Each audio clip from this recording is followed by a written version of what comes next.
เสาคือมองแท้นี่ฮะคือเสาคือมองแท้อ้าวเฮ็ดนี่ได้ซะเนาะว่าสิบ่ให้เซาแต่ว่ามันก็มีแนวต่ำใจต่ำบกต่ำใจต่ำเนื้อต่ำตอเลยนะลุงมีอยู่2แผลเฮ็ดใส่ทั้งเบาเที่ยงเนาะเปรี้ยวในใจพี่น้องเป็นเปรี้ยวในใจก็มาได้เนาะเปรี้ยวในใจแล้วเฮ็ดนี่ได้ซะเบิ่งอ่ะมันจักแผลน่ะลุงฮะจักแผล2แผลเนาะอันนี้แล้วอันนี้บ่อันนี้แล้วค่อยเว้ามันนี่แล้วเข้าอย่าขอร้องเอาคันสิเว้าไปเว้ามาแล้วก็มันต้องมีที่มาที่ไปเนาะว่ามันต้องมีเป็นอย่างต้องมีบาดแผล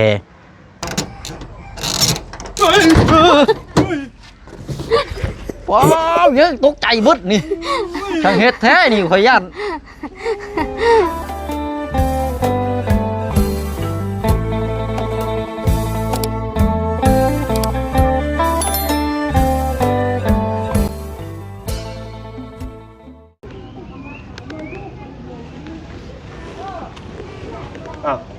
หลายคนก็ได้ปิดเนาะ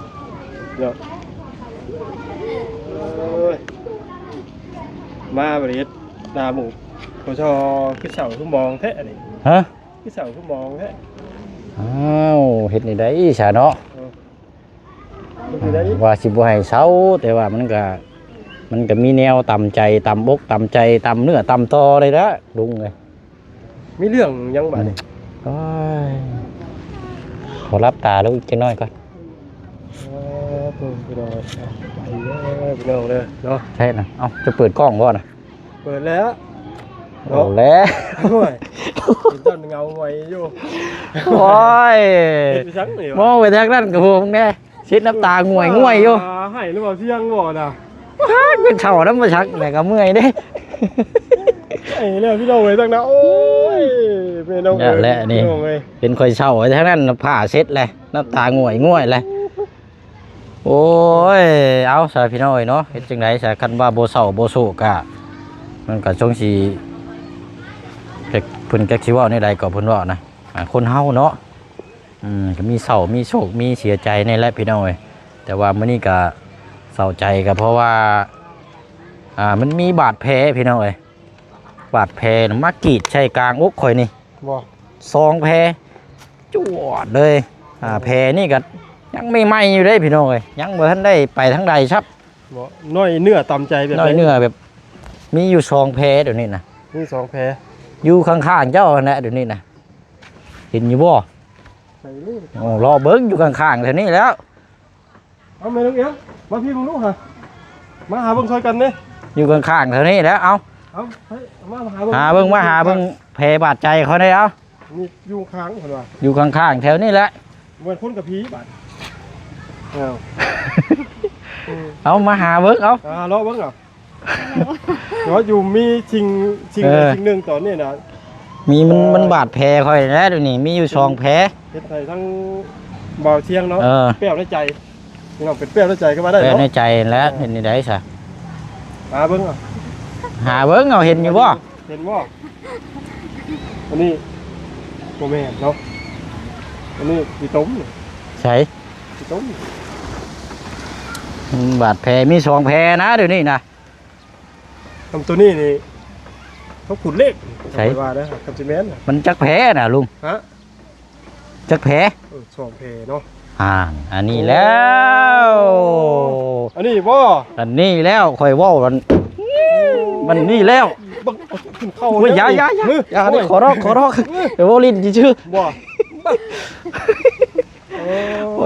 ยอกพี่น้องโอ้ยไปคนนึงนั่นไว้จะข่อยเลยโอ้ยอันนี้แหละ2แผลแล้วมื้อนี้นะโอ้ยเนาะเอาคันสิเว้าไปเว้ามาแล้วก็มันต้องมีที่มาที่ไปเนาะว่ามันต้องมีเป็นอย่างต้องมีบาดแผลโอ้ยเจ้าหูจุดที่มันเกิดเหตุที่ว่าเจ้าจำได้ว่าก่อนที่มีแผลจุดนี้เจ้าจอดดิใช่จุดนี้บ่เอาเดี๋ยวเฮาสิเล่าให้ฟังพี่น้อยแต่ว่าเฮาบ่เห็นเหตุการณ์แต่ว่าออกมาจังหันปั๊บแล้วก็กินข้าวมาก็เห็นเลยนะเนาะเอา ดื่มได้ใส่พี่น้องเนาะโอ้ยเนาะเอากราบสบายดีและสวัสดีพ่อแม่พี่น้องเบิดสุขูสุขคนเด้อพี่น้องเนาะเปิดภาพมานี่ก็จักสิอยากหัวจักสิอยากให้บาดนี้เห็นทั้งแม่น้องเอิงบัดยังเอาผ้ามาเช็ดตาง่วยอยู่ ไอ้โน้ย แม่นไปช้างน้ำตานี่จักเอามาเตะสิใดว่าแบ่งให้ค่อยได้ปะค่อยสิให้เอาแพรค่อยนี่เอาปะโพดแท้นี่ เกิดจากสีมือมนุษย์เนาะ แน่นอนตัวนี้นะ โมเมนต์อันว่าค่อยขูดห้อยที่ว่า บ่ จะไปถูเนาะ เอาง่ายๆเลยพี่น้องเนาะเดี๋ยวเบิ่งใกล้ๆน้ำกันนี่พี่น้องเอ้ย นี่เบิ่งใกล้ๆได้เต็มเลยพี่น้องครับ มันเป็นแพรสองจุดแพรตัวนี้นี่จะเป็นห้อยขี้ดินขูด ค่อยว่ามันเป็นก้อนหินเนาะ ก้อนหินในลุงลองสาธิตเบิ่งเอาบ่เชื่อ สมมุติเนาะประมาณนี้จังไดมันก็ได้อยู่แล้วแหละ ลอง อยู่ประมาณแบบนี้ขีดมาแบบนี้ นี่ มาเชียร์เลย ขีด กูแบบที่ กูด แบบนี้ ถ้าว่ามือหรือว่าคนนี่จังไรแพรมันก็บ่เลิกขนาดนี้ อันนี้คนเฮ็ด ว่าถ้าว่าสมมุติว่าอันนี้เขาเปรียบเทียบสมมุติเนาะสมมุติว่าคำว่าเจ้าขับไปตามมันตามนี่ค่อยตรงยาว บ่คนห้อยตามนี่เฮาเคยผ่านมาแล้วขับรถ2คัน3คันแล้วเฮาฮู้อยู่ว่ามันขูดแบบใด อันนี้มันเป็นห้อยรูปมาสิห้อยแบบขูดมาสิ แนวแบบเขาเจ้ายืนเด้แบบ แบบคือคนแบบบ่มีเรื่องมีราวนะแบบขูดดินจืดนะเป็นเมื่อยเท่เดยังว่าอยู่ เนาะคนนอกแบบงานที่เป็นกันเชียร์นี่เชียร์ เฮ็ดให้ค่อยโอ้บ่แม่นน้อยๆเด้นี่ซำนี้ก็ หลายพันเลยเนาะ บ่ดุดแล้วพันปลายเขาก็เจ้าต้องโป้ขูดใหม่เลย เขาว่าตีกลมๆได้ 2,000 บาทเนาะ บ่อยู่หรอกน้อยๆ บ่อยู่บ่ สีมันยังแพงอยู่เสมอนี่ค่าชงชีพก็ยังเลือดช่ำเสมอ รักหาว่าที แพงเลยพี่น้องเนาะโอ้ยเนาะ แม่นนะ เอากะเป็นแพอนามื้อนี้ไปซื้อที่ดินในทางน้องคำดีพี่น้องจอดไว้ทางเฮือนอนาปานหลังเก่านะแต่น่าจะเกิดกับเกี่ยวกับเด็กน้อยแหละเนาะ แต่ว่าข้าวต้มขนมนี่โบเช็คนี่ให้ตลอดเลยพี่น้องเด็กน้อยนี่แต่ว่าบ่ได้ถ่ายคลิปเพราะว่าเฮาฮู้อยู่ว่าช่วงนี้นั่นคือถ้าถ่ายคลิปเด็กน้อยนี่มันจังไดย่านช่องนี่แหละพี่น้อง อันตรายเลย ก็เลยมีแต่ให้หลังไม้ขนมนี่ให้ตลอดมามื้อนี้ก็ให้กัน แต่ว่าคนใดคนหนึงที่เฮาสาธิตเบิ่งคนใดคนหนึงที่บ่ได้กินเพิ่นอาจจะอันนี้ก็ได้เนาะ ข่อยยันลักษณะนี้บ่มันยืนค่อยแบบสิบ่ ว่าตัว เอายันว่ายืนนี่ ที่ก็มี ใส่รถออกมาได้กินข้าวแล้วออกมาจังหันก็เห็นเลยเรียบร้อยเลย2แพไปหน่อยโอ้ยเฮ็ดแนวใดนี่แพมันจึงสิเศร้าเลยบอกเอานี่ไม้ก่อนถ้าผ่านประสบการณ์มานะหลายเรื่องหลายเล่าวนะ ให้งอนเลยนะ ผมมีรักษามีแต่ให้เลย ให้เลย ว่าหรอมียัง เห็นมาเสียงเงาทั้งนี้ทั้งว่าน้ำตา ข่อยเงาทั้งนั้นเช็ดน้ำตาง่วยอยู่พี่น้อง ตองเอาถูได้เป็นถ้วย เห็นได้นี่มันจังสิเช้านี่ถ้าคนเป็นแพนี่ถามด้วยความประสบการณ์ โอ้โห ฮะ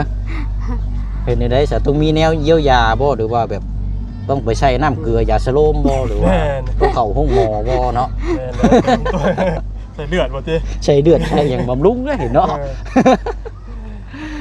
เอาสิเดี๋ยวทั้งหนวดที่ถามความรู้สึกเมื่อกี้นี่เด้อความรู้สึกจากที่ว่าเมื่อกี้นี่น้องเนี่ยเขาว่าทางเสียงเราเหงาแล้วเศร้าเนาะ เดี๋ยว ความรู้สึกเจ้าคิดได้อ่ะ ต้องมีอย่างสักอย่างแน่เนาะ แม่น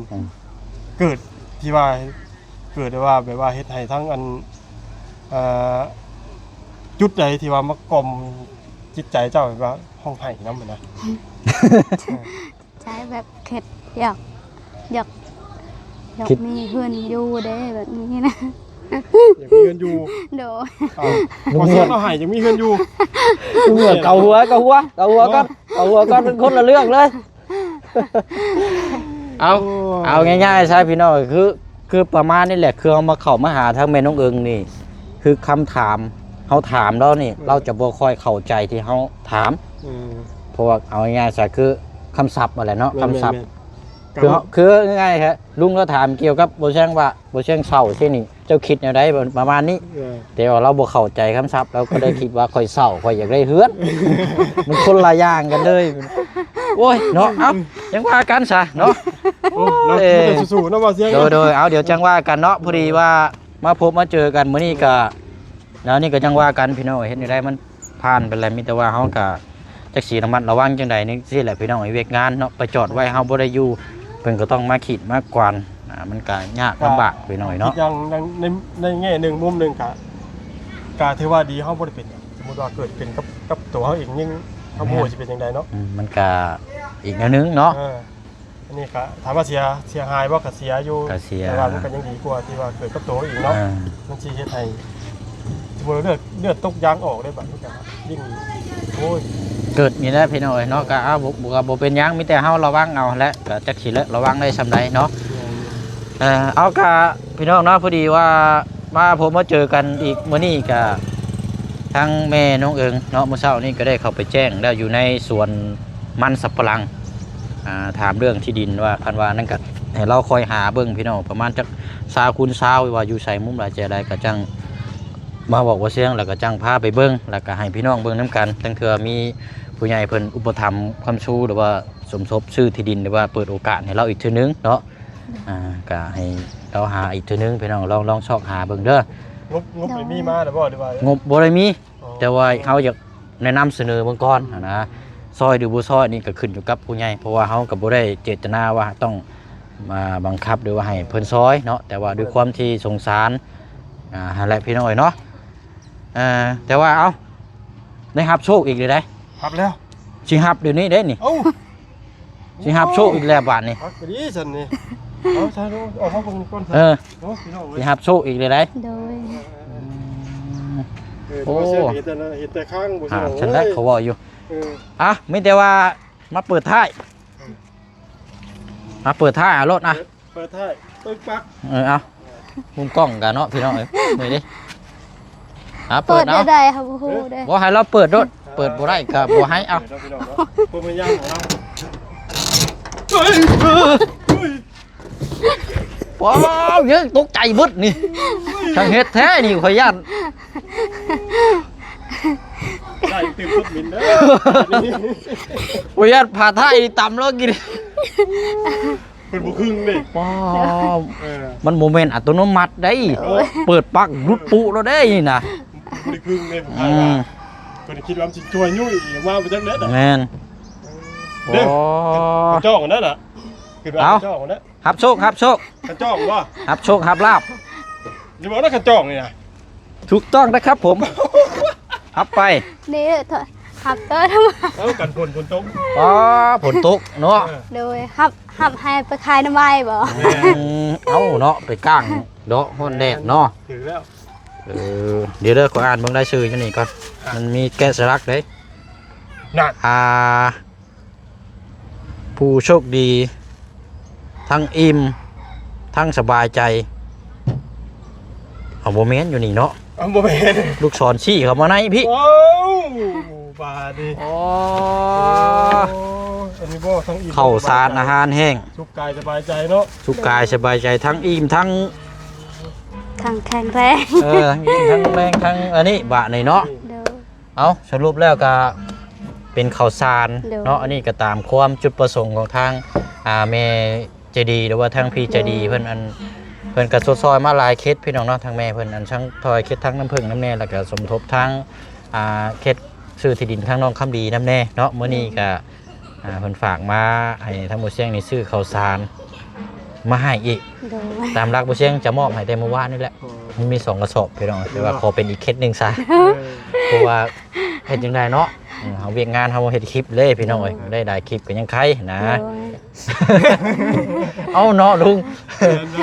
เดิน สิได้เฮาก็สิได้ติดตามเบิ่งชีวิตเราไปนํกันอีกเรื่อยๆนะ เบิ่งกันเด้อเพราะว่า เออ คือข่อยมื้อเช้านี่ข่อยนั่งเว้ากับน้องป๊อปบ่โจ๊ ปักบ่เลยบ่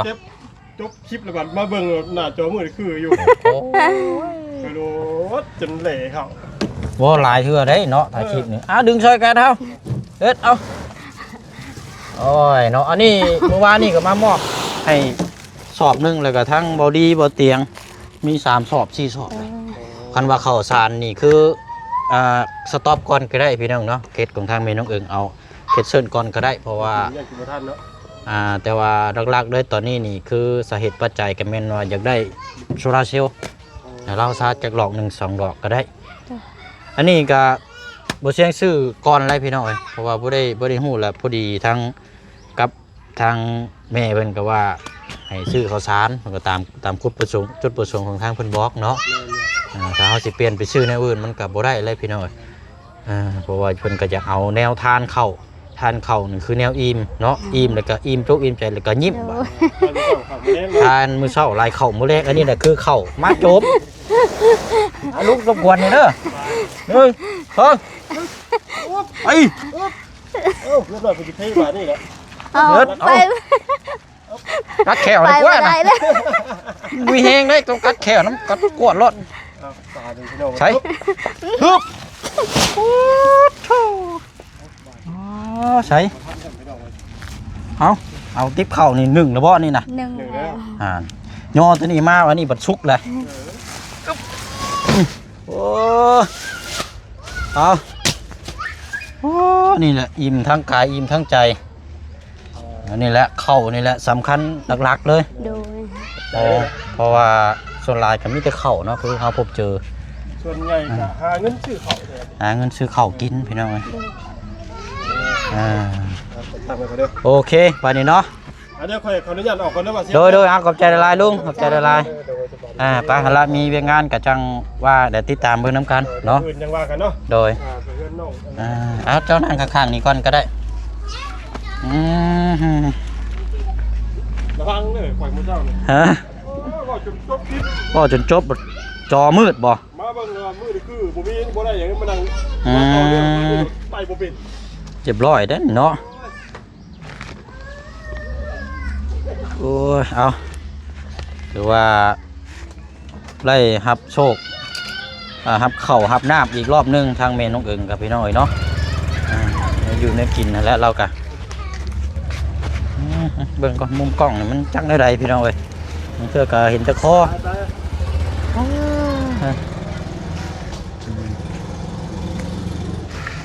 โอเคเบิ่งก่อนอีกหนึ่งก่อนโอ้มื้อนี้คือแต่งตัวงามแท้มื้อนี้ขอชมหน่อยเด้อบ่ได้เว้าเด่นได้อันยังบ่ฮู้บ่เจ้าของอันนี้นะอันนี้ได้เอามาบ่ได้มีไผบ่ได้ถามบ่โอ้ยังดีอยู่ได้นี่เนาะประกาศเด้อพี่น้องไอ้ไผลืมกันจ้องอยู่บ้านกระตูบทางเมียน้องเอิงหรือว่าล่มมาเอาเนาะจังมือแล้วก็ฮอดแล้วได้เลยได้ประมาณ4-5 มื้อเนาะตั้งแต่ฝนตกแห้งพุ่นเนาะอันนี้พี่น้องใหญ่ครับนะของทีมงานก็บ่แม่นห้องบ่ตูนบ่ลงไปซะเอาเป็นว่าไผเห็นคลิปนี้ก็มาเอาเลยพี่น้องเอาหลักฐานมานำได้มาเอาซื่อๆบ่ได้ได้พี่น้องต้องเอาเอาหลักฐานมายืนยันเอาได้จังสิเอาได้เปิดมันก่อนโอ้ยังดีอยู่เนาะน่ะยังงามยังใช้งานได้อยู่ผู้ยังล็อกได้อยู่เนาะมีแต่เก็บไว้ถ้าว่าอีกประมาณหลังจากลงคลิปนี้แล้วไปได้ประมาณอีกจัก2-3 มื้อนี่ยังบ่มีนี่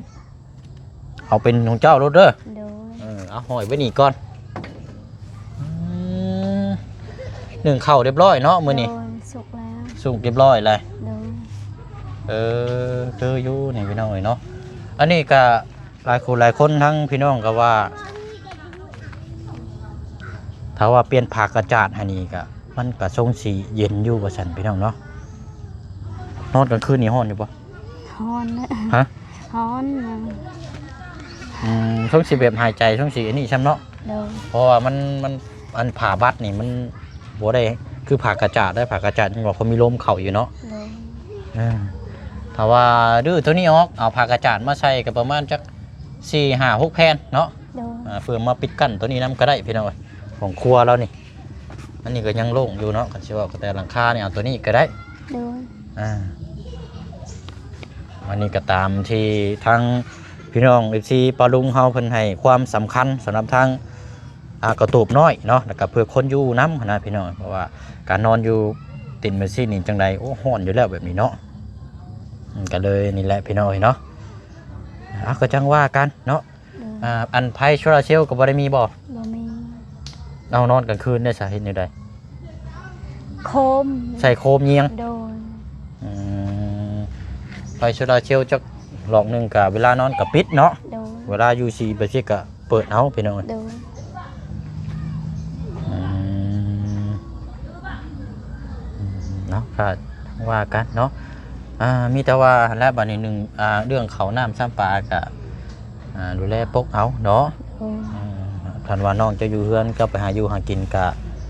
ให้น้องเจ้าเบิ่งเนาะ โดย เขานี่ก็ถือว่าโอ้จักสอบแล้ว นี่ก็สอบเบาเต็งทองให้ก็เฮาแบ่งให้ ให้ในเช้าไม่มีข้าวกินเลย ก็เอาจังว่ากันอันนี้ก็ถือว่าซอยๆกันเนาะประกอบประคองกันไปพี่น้องก็แต่ว่าเขานี่มีแล้วประมาณ 3-4 สอบ50โลประมาณอันนี้ก็ขอโจ๊กก่อนก็ได้พี่น้องแต่ว่าพี่น้องว่าอยากซอยเขาซอยเป็นอย่างอื่นก็ได้เนาะเพราะเราอันนี้แหละพี่น้องเป็นโซลาร์เซลล์หรือว่าแสงอากาศนี่ก็ได้พี่น้องในนี้ก็แสงอาทิตย์นี่บ่ผิดบ่ถูกเลยโอ้ยอันก็ประมาณนี้แหละพี่น้องเนาะแต่ว่าเรื่องที่ดินที่ทางก็และให้เราลองหาเบิ่งถ้าว่ามีจุดใดมุมใดแล้วก็จังมาบอกบ่เชื่อแล้วก็เฮาก็จังไปเบิ่งนํกันเนาะกว้างยาววัน20 คูณ 20จังซี่ก็ได้พี่น้องอยากหาบนใดเฮาบ่ฮู้แน่ ลองถามเบิ่งหั่นแล้วเด้อถามเบิ่ง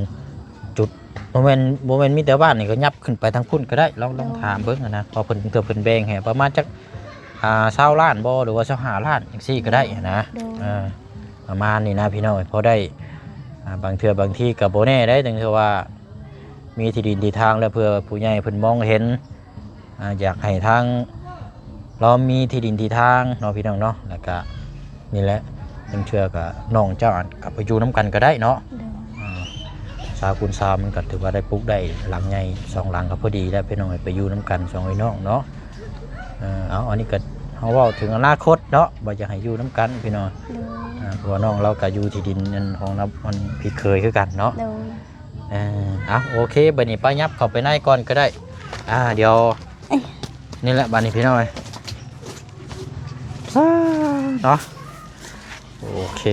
มื้อนี้ทางลุงหนวดเข้ามาเยี่ยมยามเนาะโดยแล้วก็ทางมีไผแน่บ่มีไผก็มีแต่ทางหนวดกับบ่เชียงนี่เนาะโดยโอเคก็นี่แหละพี่น้องดีแล้วเนาะ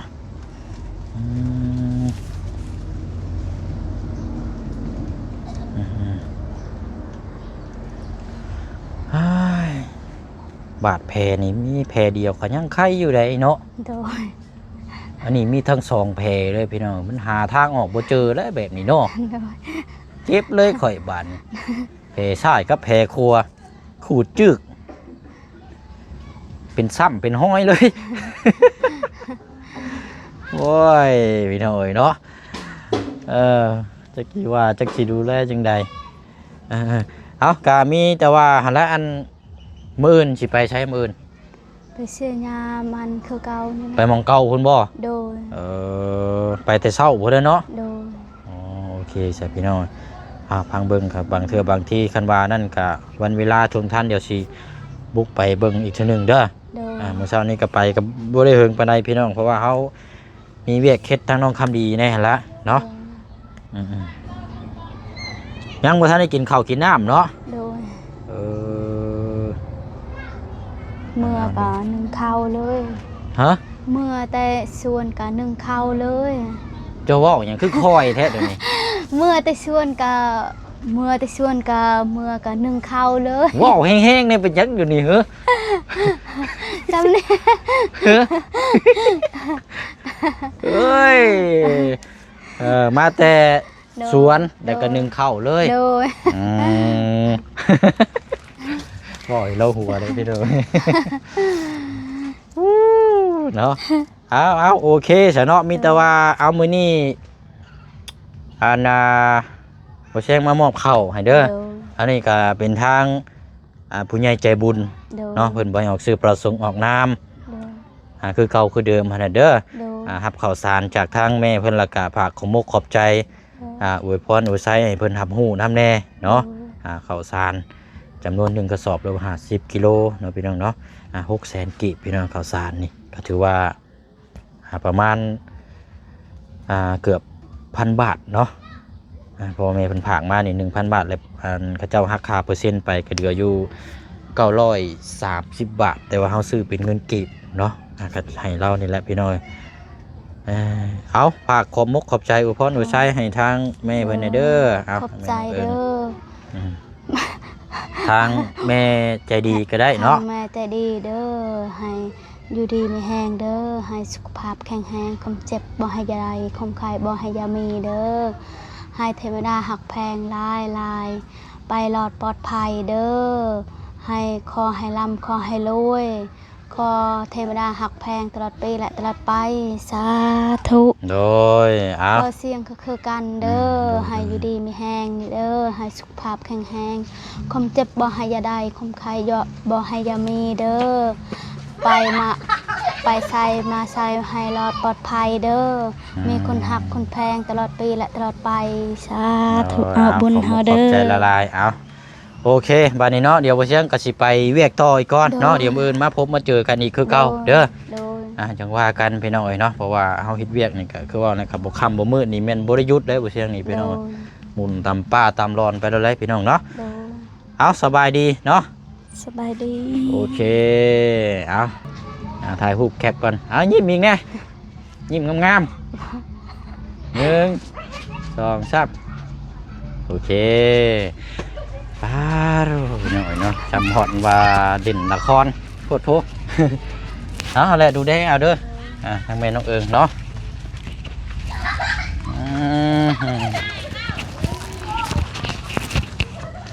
ไปวันนี้พี่น้องเนาะก็ไปเวียกต่ออีกก่อนเนาะมื้อนี้ก็มามอบข้าวสารอาหารแห้งจากทางแม่ใจดีทางฝั่งไทยเด้อเนาะเพิ่นก็บ่ให้ซื้อประสงค์ออกนามเนาะมีแต่ว่าขอบมกขอบใจขอบบุญขอบคุณสาธุโมทนาบุญกับทางแม่น้ำลายๆเนาะพร้อมครอบครัวก็ขอให้มีแต่สุขภาพร่างกายแข็งแรงบ่ให้เฮ็ดธุรกิจการงานหรือว่าการค้าการขายประกอบอาชีพใดๆก็ขอให้มีแต่หุ่งเฮืองเจริญก้าวหน้าเนาะคิดหยังทำหยังก็ขอมีแต่แนวดีๆเข้ามาในชีวิตและก็ในครอบครัวเด้อเนาะไปเนาะทุกสุขกายสบายทั้งใจทั้งผู้ให้แล้วก็ทั้งผู้รับทั้งผู้เบิ่งทั้งผู้แยงนำกันเบิดสุขุสุคนเนาะอันนี้เป็นคำคมหรือว่าท้ายคลิปเนาะพี่น้องเนาะที่ผู้เชี่ยงจะเว้าออกมาตลอดเนาะท้ายคลิปเนาะสุขทางกายสบายทางใจนำกันเบิดสุขุสุคนบ๊ายบายเด้อพี่น้องเด้อเนาะสบายดี